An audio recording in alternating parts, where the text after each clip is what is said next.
Okay, so what I've got in front of me here is two lots of vines. We've got these moss-colored vines here, and then we've got these other ones which are a bit smoother and stuff doesn't come off.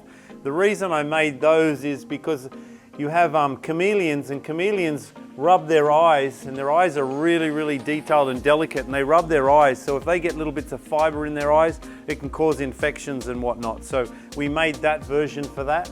Also, if we do fire rated, because we sell a lot of stuff for casinos and for restaurants, and they need to have fire rated material. So this one is not fire rated. This one it actually is.